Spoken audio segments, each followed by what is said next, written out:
কথায় কথায় নায়িকাদের চরিত্র খারাপ কেন, এমন মন্তব্য করেছেন তানজিন তিশা। শোবিজ অঙ্গনের নায়িকা অভিনেত্রীদের নিয়ে হরহামেশাই সামাজিক যোগাযোগ মাধ্যমে বিভিন্ন বুলিংয়ের ঘটনা দেখা যায়। তাদের চরিত্র, ব্যক্তিগত জীবন নিয়ে নানা রকম কাটাছেঁড়া করা হয়। বিষয়গুলো মোটেও ভালোভাবে দেখছেন না ছোট পর্দার জনপ্রিয় অভিনেত্রী তানজিন তিশা। সম্প্রতি এক ফেসবুক স্ট্যাটাসে নায়িকার চরিত্র খারাপ বলে মন্তব্য করা ব্যক্তিদের একহাত নিয়েছেন তিনি।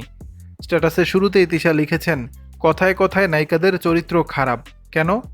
এরপর অভিনেত্রী লেখেন, ভাই, একটা মেয়ে সাধনা, অধ্যবসায়, পরিশ্রমের দীর্ঘ জার্নিতে অভিনয়টা ভালো করলেই নায়িকা হয়। তিশা মনে করেন শুটিংয়েই তাদের বেশি সময় কাটে।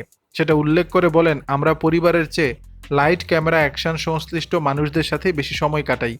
সেদিক থেকে এইটাও আমাদের পরিবার, আর পরিবার হয়ে উঠলেই গভীর সম্পর্ক গড়ে ওঠে।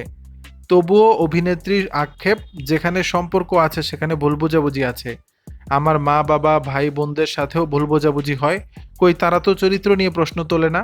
তাহলে আপনারা আমাদের কেমন পরিবারের সদস্য হলেন যে কথায় কথায় নায়িকাদের চরিত্র নিয়ে কথা বলেন। কিছু নির্দিষ্ট ব্যক্তিকে ইঙ্গিত করে তিশা বলেন, নাকি যুক্তি দিয়ে হেরে যাবেন বলে নারীদের চরিত্রে হাত দিয়ে দাবিয়ে রাখতে চান। ভুল বোঝাবুঝি হলে যুক্তি দিয়ে কথা বলেন, তাতে আমাদের সার্বিক সম্মান বজায় থাকবে। আপনার পরিবারের কাউকে ছোট করে কি আপনি বড় হচ্ছেন ভাবছেন? পরোক্ষভাবেই অভিনয়ের সঙ্গে জড়িত মানুষদের উদ্দেশ্য করে স্ট্যাটাস দিয়েছেন তানজিন তিশা।